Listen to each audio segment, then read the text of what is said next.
Hello, मैं engineer DP Yadav Amit परिवार YouTube channel में आप सभी का हार्दिक स्वागत करते हैं। हम लोग कटिंग टूल में हेक्सा पढ़ रहे हैं जिसे धातु काट आरी बोलते हैं। तो पिछले दिनों हम लोगों ने इसका विवरण पढ़ा, स्पेसिफिकेशन पढ़ा हेक्सा ब्लेड का। अब हम लोग उसके दांतों की सेटिंग के विषय में पढ़ेंगे। उनके दांतों को सेट कैसे किया जाता है, उससे लाभ क्या होता है, और प्लस इस पर बहुत महत्वपूर्ण इम्पोर्टेंट लास्ट में क्वेश्चन भी देखेंगे हम लोग, जो कि आपके प्रतियोगी परीक्षाओं में पूछे जाते हैं। तो वो सब हम लोग आज करेंगे। तो चलते हैं हम लोग हेक्सा ब्लेड के दांतों की सेटिंग। ये धातु काट आरी या हेक्सा। अब इसके अंतर्गत हम लोगों का है दांतों की सेटिंग।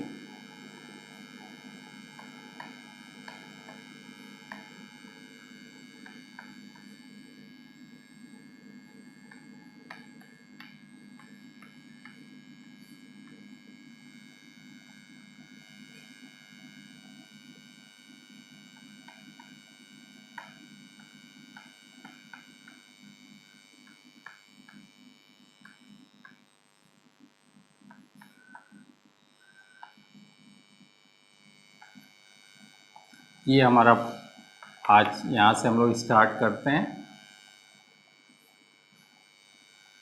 तो कुछ दांतें हम लोग बाएं की ओर, कुछ दाहिनी की ओर झुकाते जाते हैं। तो इस तरह से हमारा कटिंग क्रिया में जो खांचा या ग्रूव या स्लॉट बनता है वह ब्लेड की मोटाई से थोड़ा सा अधिक बन जाता है, जिससे हमारी ब्लेड चलाने में आसानी होती है, घर्षण नहीं होता है और कटिंग क्रिया भी अच्छी होती है, ब्लेड टूटती नहीं है। तो इस तरह से हम लोग दांतों की सेटिंग करेंगे। दांतों को एक दांते को बाएं, एक दांते को दाएं, अथवा दो दांतों को बाएं, दो दांतों को दाएं, इस टाइप से सेट करते हैं। तो दांतों की सेटिंग में लिख लें हेक्सा ब्लेड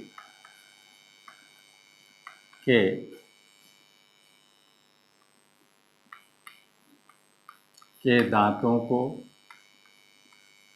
दाएं व बाएं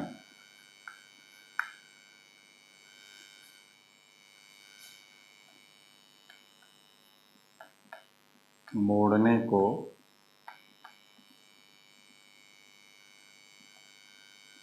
हल्का मोड़ने को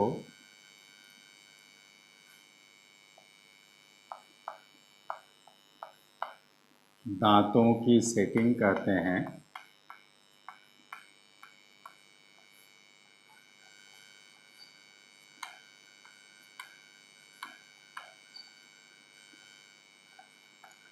ऐसा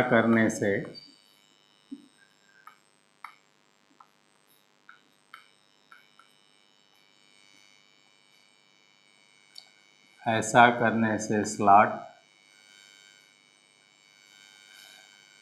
या काटा गया खांचा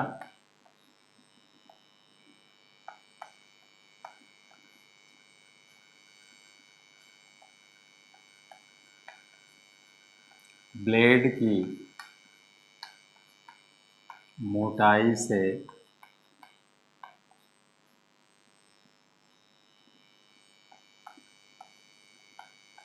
चौड़ा बनता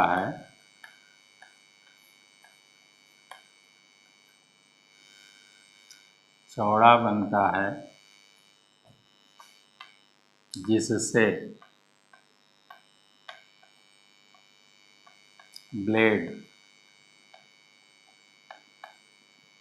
खांचे में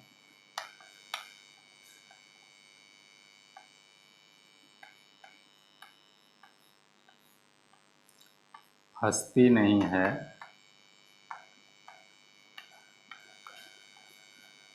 और कटिंग क्रिया में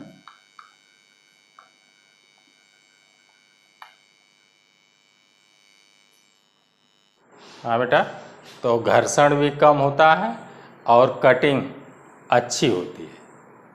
तो इस तरह से दांतों की सेटिंग करने से हमारी हेक्सा ब्लेड फंसती नहीं है खांचों में, क्योंकि जब हम लोग कटिंग क्रिया करते हैं तो वहाँ ग्रूव या खांचा बनता है, तो खांचे की चौड़ाई बढ़ जाती है, जिससे ब्लेड चलाने में कटिंग क्रिया में आसानी भी होती है और कटिंग भी अच्छी होती है और मेन जो है घर्षण नहीं लगता।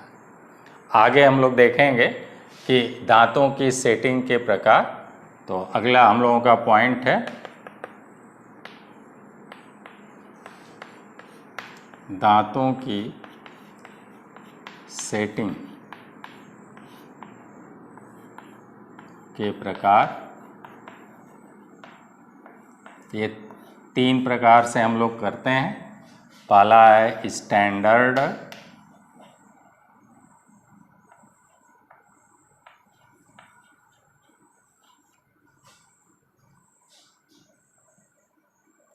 और regular, alternate,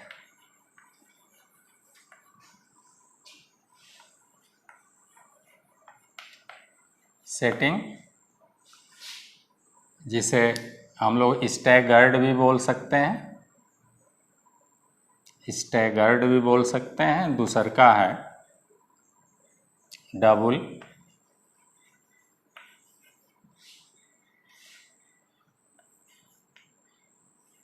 double alternate setting, और तीसरा है जिग जैग,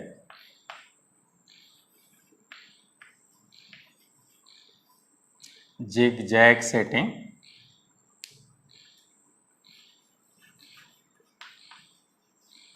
इसे वेव सेटिंग भी कहते हैं।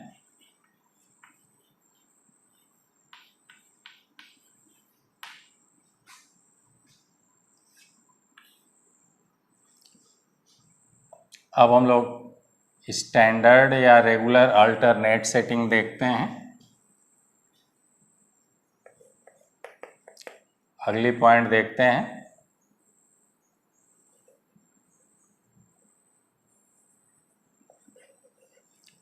रेगुलर अल्टरनेट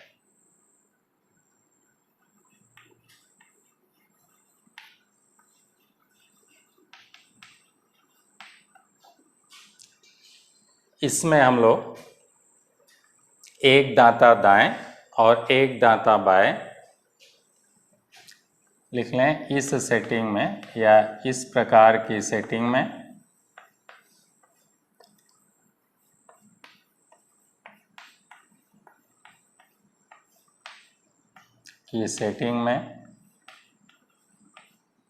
एक दांता दाएं, अगला बाएं,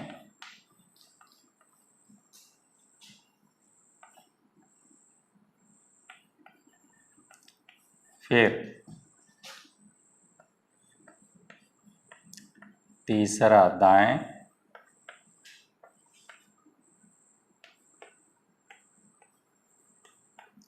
चौथा बाएं,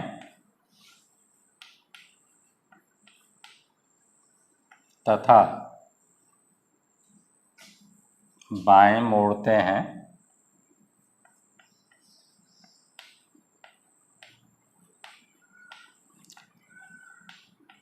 तथा पांचवा दांता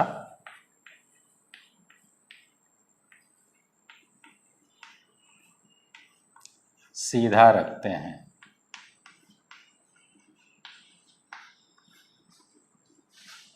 सीधा रखते हैं जो कटे बुरादे को, जो कटे बुरादे को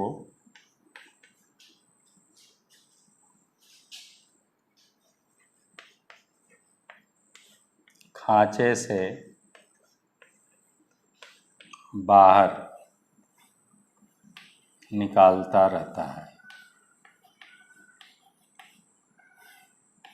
निकालता है,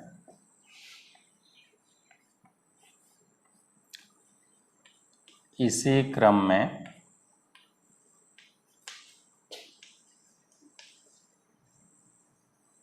हेक्सा के पूरे, इसी क्रम में हेक्सा के पूरे दांतों की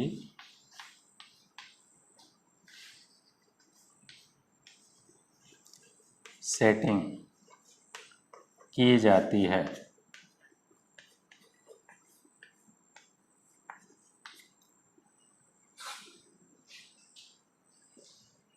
अगली पॉइंट इसी में लिख लेंगे, इम्पोर्टेंट है। इस प्रकार की सेटिंग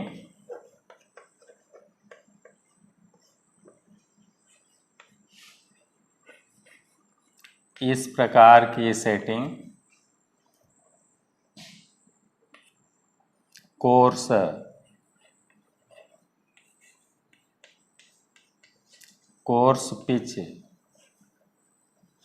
ब्लेड में की जाती है।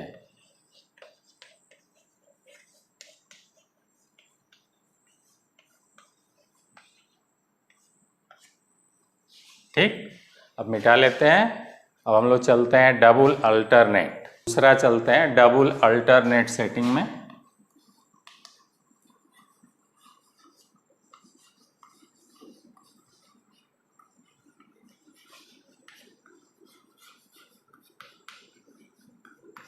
डबल अल्टरनेट सेटिंग में लिख लें,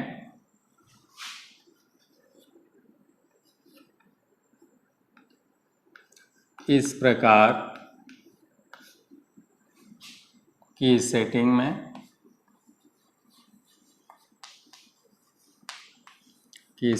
में दो दांते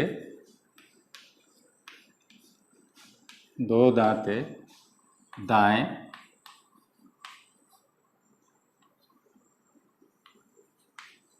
कामा अगले दो दांते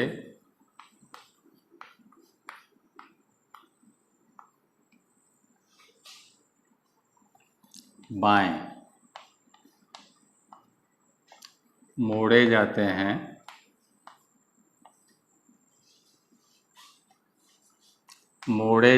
हैं और पांचवा दांता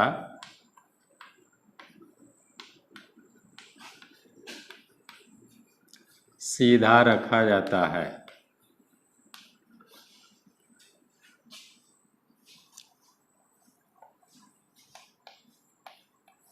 सीधा रखा जाता है, यह बुरादे को गिराएगा, धातु के कटे हुए चिप्स को ये बाहर निकालेगा, गिराएगा खांचे से। सीधा रखा जाता है। आगे लिख लें, इस प्रकार की सेटिंग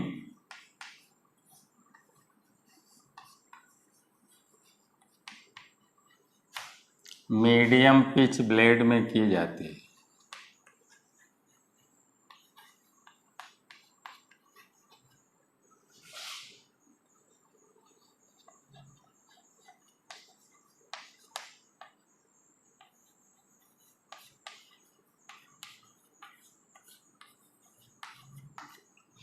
मीडियम पिच ब्लेड आप लोगों ने देखा, मीडियम पिच ब्लेड जिसमें 1 सेंटीमीटर में आपके 8 दांते होते हैं और जिसका पिच 1.25 mm होता है। कोर्स वाले का जो है पिच 1.8 mm होता है, उसमें 5 से 6 दांते प्रति सेंटीमीटर होते हैं। तो इस तरह से दांतों के बीच की दूरी, पास के किन्हीं दो दांतों के बीच की दूरी को पिच कहते हैं। और पिच के अनुसार हम लोग ब्लेड को 4 भागों में बांट दिया। पहला आपने पढ़ा कि कोर्स पिच ब्लेड होगा, जिसमें अभी आपने पढ़ा कि इसका पिच जो है 1.8 mm होता है, यानी एक दांते से दूसरे दांते के बीच की दूरी 1.8 mm होगी। और ये जो है ज़्यादा कटिंग करेगा क्योंकि दांतें दूर दूर हैं। तो इस तरह से सॉलिड मोटा कोई धातु काटना है तो वहाँ पर हम लोग कोर्स पिच ब्लेड का प्रयोग करेंगे अथवा मीडियम पिच ब्लेड का प्रयोग करेंगे। इनमें दांतों की सेटिंग आपने देख लिया कि 2 दांतें बाएं और 2 दांतें दाएं ऐसे झुकाएंगे और 5वां दांता सीधा रखेंगे। तो इसका भी प्रयोग जो है हम लोग ज़्यादातर मोटे व हैवी धातुओं को काटने में ही करेंगे। अगला है हमारा वेव सेटिंग अथवा जिग जैग सेटिंग। तीसरा है आपका जिग जैग सेटिंग, जिसे वेव सेटिंग भी कहते हैं।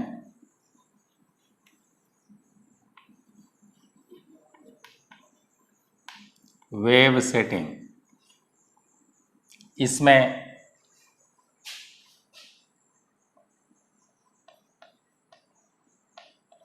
इसमें कुछ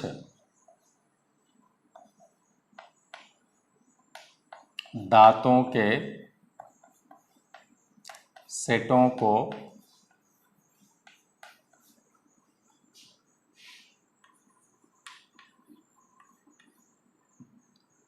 दाएं व कुछ दांतों के सेटों को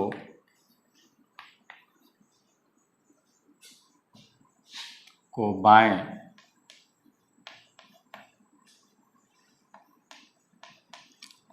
इस प्रकार मोड़ते हैं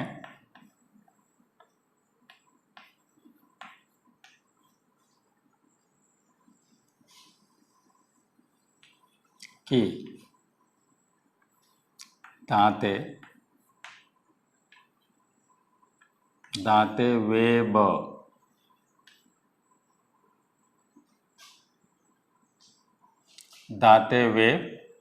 कोष्ठ में लहरदार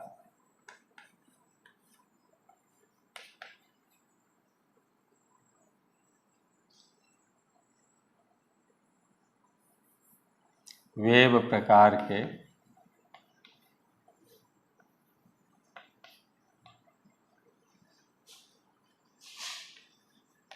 बन जाते हैं।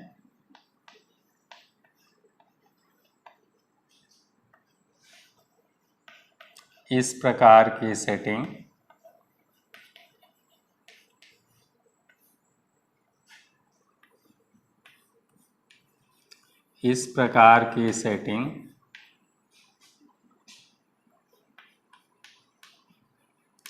फाइन पिच या very fine pitch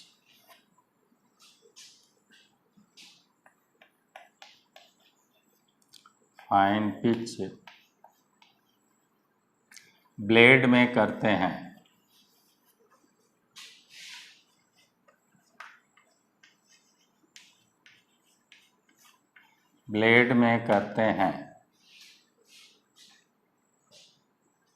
fine pitch या वेरी फाइन पिच से हम लोग हार्ड स्टील या कठोर स्टील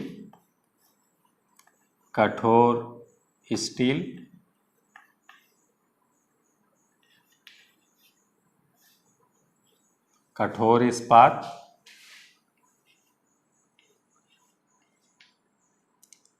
पतली सीट,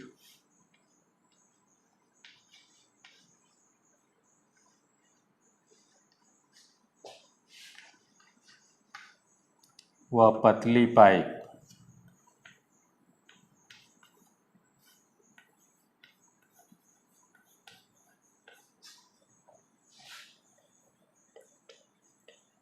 काटते हैं। अब हम लोग आगे चलते हैं, देखते हैं। अगली पॉइंट है भारतीय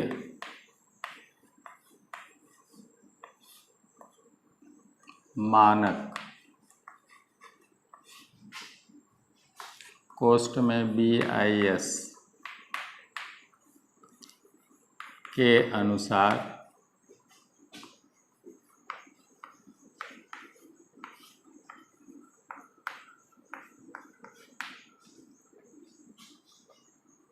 दांतों की सेटिंग। तो भारतीय मानक के अनुसार दांतों की सेटिंग दो प्रकार की है। सेटिंग दो प्रकार की। पहला स्टैगर्ड सेटिंग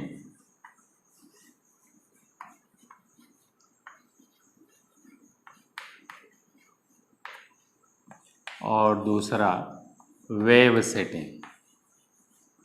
जो भी आपने पढ़ा वही, ये भारतीय मानक के हिसाब से है। स्टैगर्ड सेटिंग में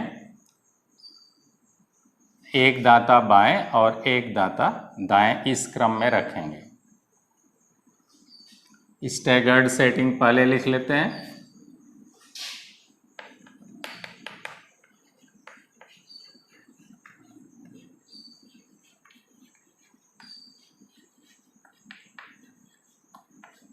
स्टैगर्ड सेटिंग में एक दांता दाएं, अगला बाएं,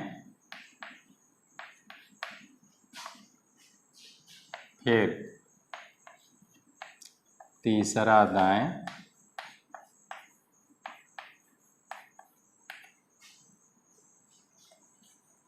व चौथा बाएं मोड़ते हैं।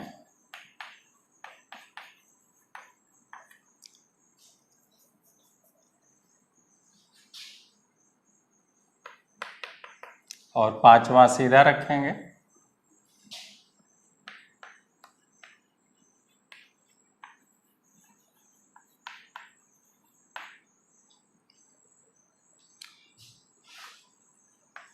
इसका प्रयोग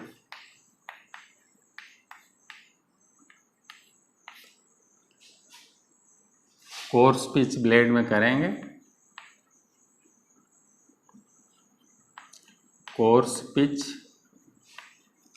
या मीडियम पिच।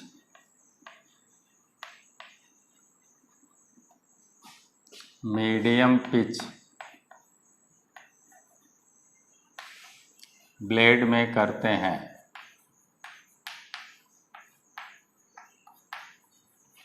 वेव सेटिंग अभी आपने पीछे पढ़ा, वही वेव सेटिंग है।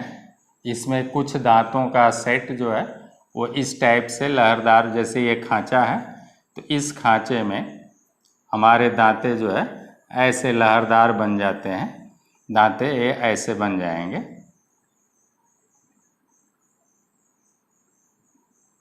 ऐसे लहरदार बनते जाते हैं, ये दांते बनते हैं ऐसे ऐसे, ये लहरदार बने होते हैं। हेक्सा के दांते ऐसे ऐसे वेव टाइप में लहरदार ये दांते होते हैं ऐसे ऐसे। तो इसी को हम लोग कहते हैं वेव सेटिंग। ये है।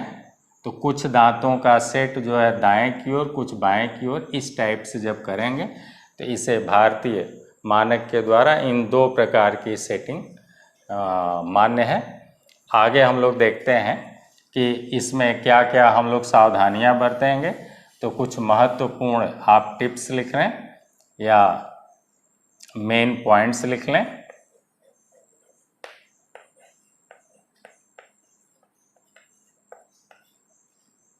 ये मेन पॉइंट्स बहुत इंपॉर्टेंट है, तो मेन पॉइंट्स देख लें।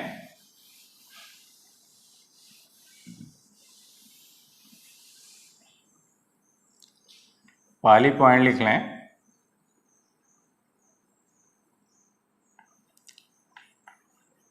कार्य के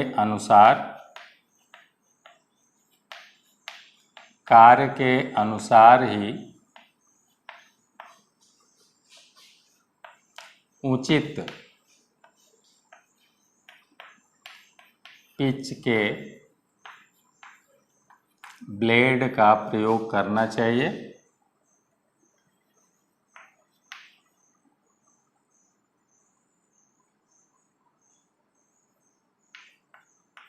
का प्रयोग करना चाहिए।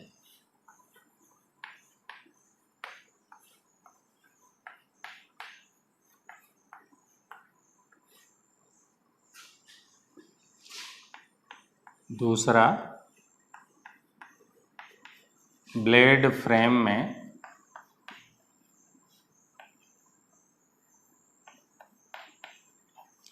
फुल टाइट होना चाहिए।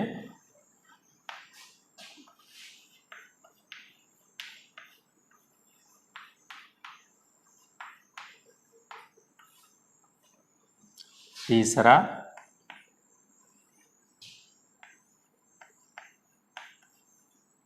ब्लेड के दांतों का झुकाव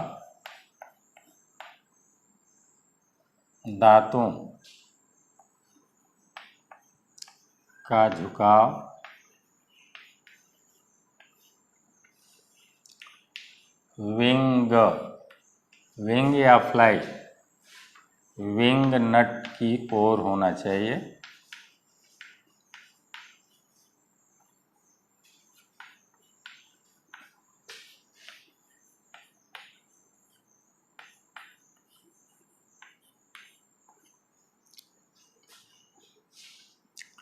चौथी पॉइंट,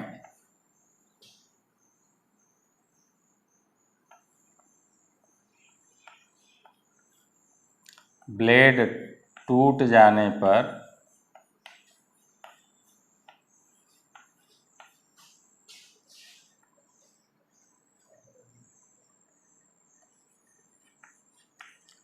पुराने खांचे में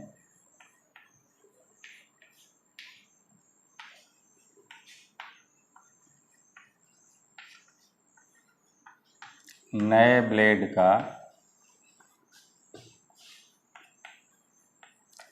प्रयोग नहीं करना चाहिए।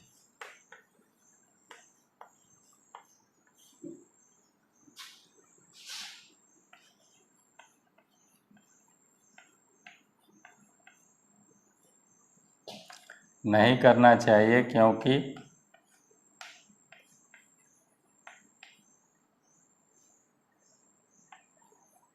नई ब्लेड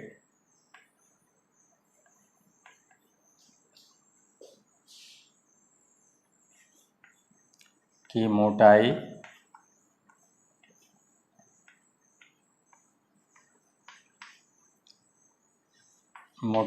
अधिक होगी और खांचा पतला होगा,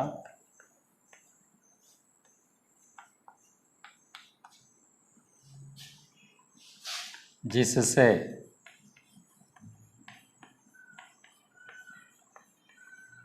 ब्लेड टूट सकती है। होता क्या है कि जब हम लोग ब्लेड का यूज करते हैं तो दांतों का मुंह घिसता जाता है। जो आप दांतों को बाएं दाएं सेट किए हैं, यही दांतें काटते हैं धातु को, तो ये घिस जाते हैं, जिससे खांचे की चौड़ाई कम हो जाती है। अब संजोग से यदि ब्लेड टूट गई तो उसमें नए ब्लेड से आप प्रयोग अगर करते हैं तो नए ब्लेड की मोटाई ज़्यादा है, उसके दांते अभी नए हैं, तो इस तरह से वो उस खांचे में फंसने लगती है और अगर हम ज़्यादा बल लगाते हैं तो टूट जाती है। तो इस तरह से यदि हमारा पुराना खांचा है और ब्लेड पुरानी थी, वो टूट गई है, तो उस खांचे को पूरा करने के लिए या उस कटिंग को पूरा करने के लिए फिर किसी पुराने ब्लेड का ही उपयोग करते हैं। और फिर कोई नया स्लॉट बनाना है या नए जगह से कटिंग करनी है तो वहाँ पर नए सिरे से नई ब्लेड का उपयोग कर सकते हैं। अगली पॉइंट है, इसको मिटा देते हैं। अगली मेन पॉइंट लिख लें। मेन पॉइंट्स चल रही थी।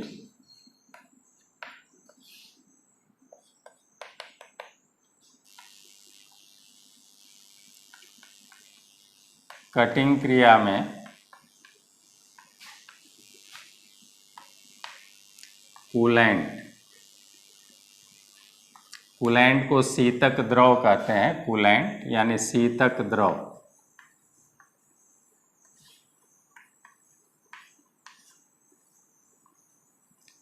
का प्रयोग अवश्य करना चाहिए।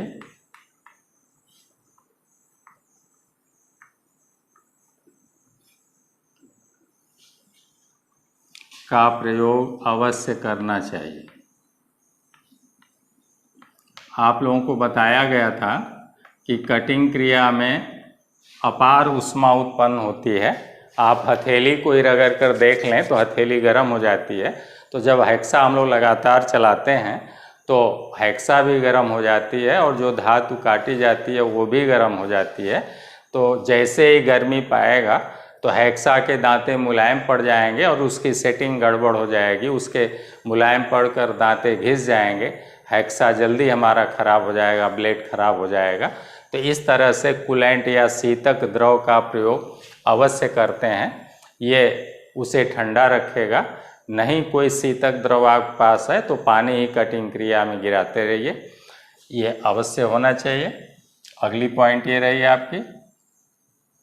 फिर अगली पॉइंट आपका लिख लें कि ढलवां लोहा, ढलवां लोहा यानी जिसे कास्ट आयरन कहते हैं, तो उसको ड्राई ही काटते हैं, आपको मालूम है। तो ढलवा लोहा की कटिंग में बहुत पूछता है कि कटिंग में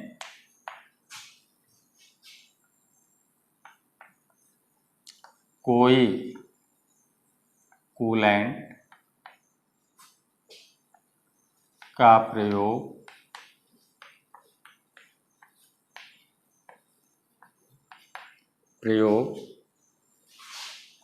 नहीं किया जाता है, ड्राई ही काटते हैं। आपको बताया गया था, ये बहुत इंपॉर्टेंट है, पूछता है। अगली पॉइंट,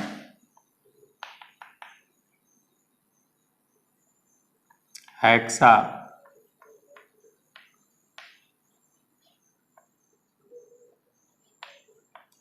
अग्र स्ट्रोक,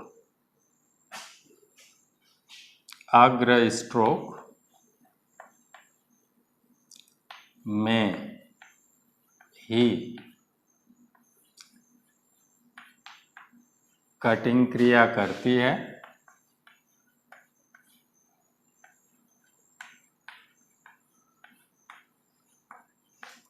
अतः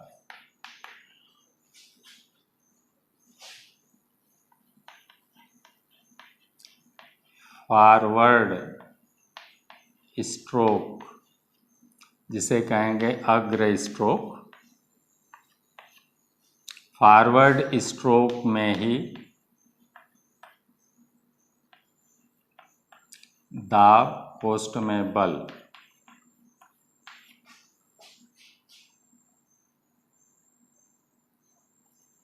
बल हेक्सा पर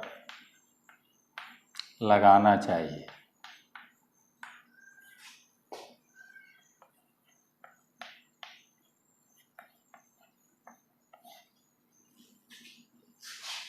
बैकवर्ड स्ट्रोक में नहीं,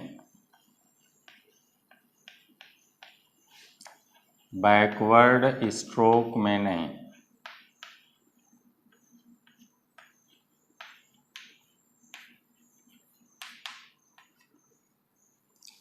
अगली पॉइंट बेटा,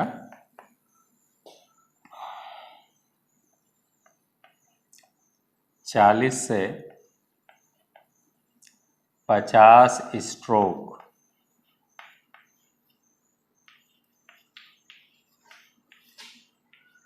प्रति मिनट ही लगाना चाहिए।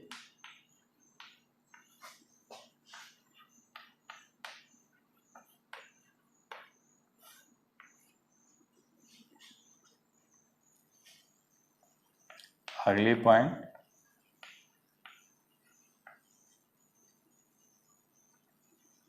आवश्यकता से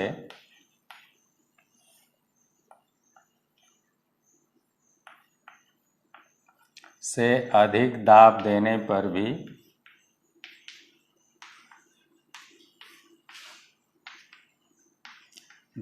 पर भी ब्लेड टूट जाती है।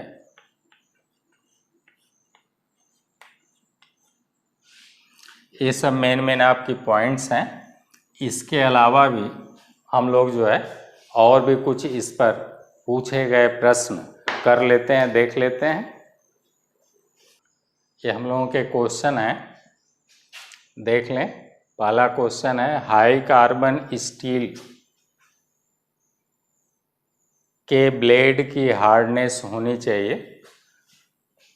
तो लगभग आंसर हो जाएगा लगभग 60 HRC। RC यानी रॉकवेल, RC यानी रॉकवेल 60 HRC करीब होनी चाहिए कठोरता। हार्डनेस 60 रॉकवेल होनी चाहिए। फिर करा है MAS की हेक्साइन करने हेतु ब्लेड का पिच, तो मीडियम पिच ब्लेड का प्रयोग करेंगे। मीडियम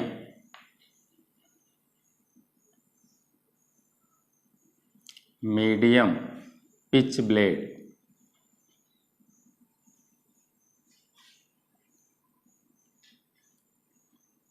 मीडियम पिच ब्लेड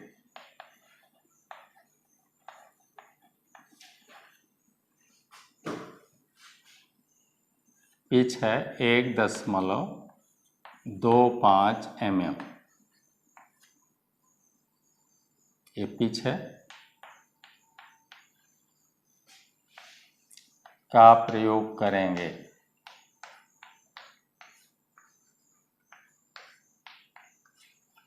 ये हमारा आंसर हो गया। ये आंसर हो गया। कह रहे हैं जिग जैग या वेब सेटिंग। अगला क्वेश्चन है, जिग जैग या वेब सेटिंग किस ग्रेड के ब्लेड में की जाती है? तो फाइन और वेरी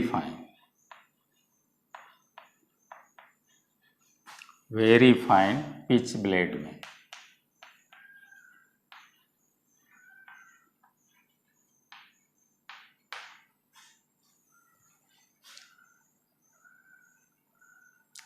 इसका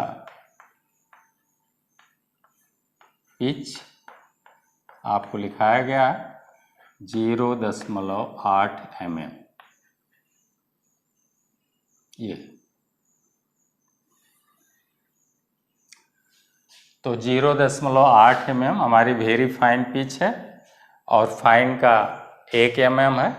तो इसमें ही जो है हम जिग जैग अथवा वेव सेटिंग, लहरदार सेटिंग जो है, जो ऐसे लहरदार है, वो करेंगे। कह रहे हैं सिंगल स्टैगर्ड सेटिंग किस ग्रेड के ब्लेडों में पाई जाती है? तो कोर्स, सिंगल वाली कोर्स पिच में, COARSE कोर्स पिच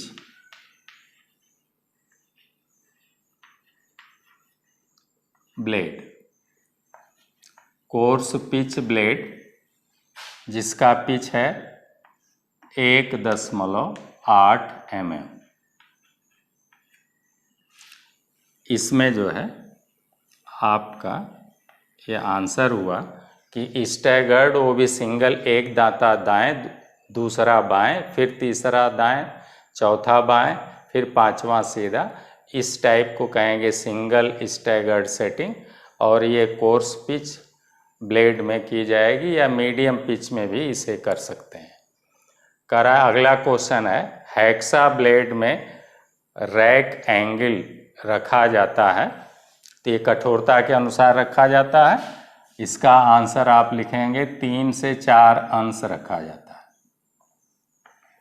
3 अंश से 4 अंश रखा जाता है।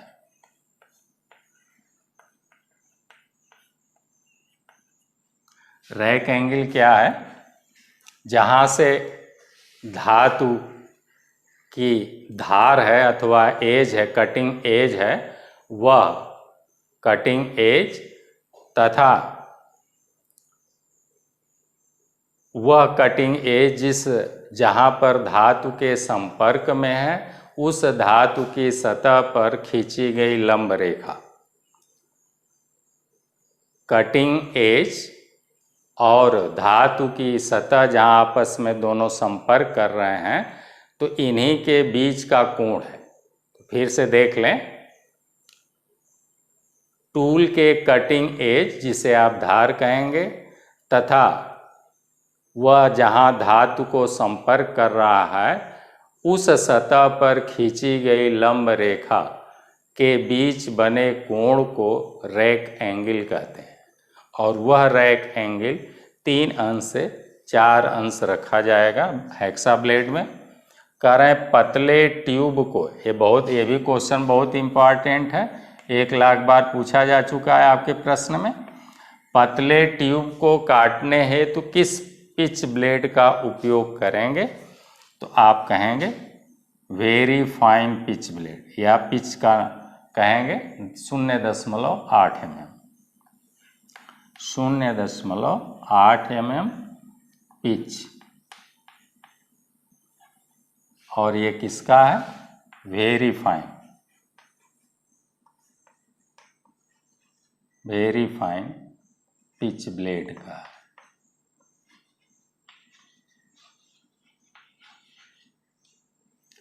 ये आपका आंसर होगा। तो इस तरह से हम लोगों का हेक्सा से, धातु काट आरी से महत्वपूर्ण जितनी भी टॉपिक्स रहीं वो सारी बताई गई और क्वेश्चन भी। हम लोग हमेशा जब भी कटिंग क्रिया करें तो पूरी लंबाई का प्रयोग करें। कुछ लोग थोड़ा सा खाली चलाते हैं तो बीच के ही दांते ज़्यादा घिस जाते हैं और दोनों सिरों के दांते जो है वैसे ही नए के नए बने रहते हैं और फिर वो ब्लेड खराब हो जाती है। इसलिए कटिंग क्रिया में पूरी लंबाई में ब्लेड को चलाना चाहिए ताकि बराबर जो है दांते घिसें और कटिंग क्रिया में हाथ का दबाव जो है केवल अग्र स्ट्रोक में ही देना चाहिए, क्योंकि दांतों का झुकाव विंग नट की ओर है, अतः दांते आगे कोई और ही काटते हैं और जब वापस आप ले आ रहे हैं तो बल हटा लेना चाहिए। तो ये ज़रूर ध्यान रखना चाहिए और साथ ही साथ पूरी लंबाई का प्रयोग करना चाहिए। कूलेंट साथ में प्रयोग करना चाहिए। आवश्यकता से अधिक दाब नहीं देना चाहिए। 1 मिनट में 40 से 50 स्ट्रोक ही ऐसे लगाना चाहिए, इससे ज़्यादा स्पीड भी नहीं देनी चाहिए। ये सब सावधानियां हैं। ऐसा करने पर हमारी ब्लेड भी सुरक्षित रहती है और जो आदमी काम कर रहा है वो भी ज़्यादा थकता नहीं है और नहीं तो ब्लेड के टूटने की संभावना बढ़ जाती है। धन्यवाद, ढेर सारी शुभकामनाएं।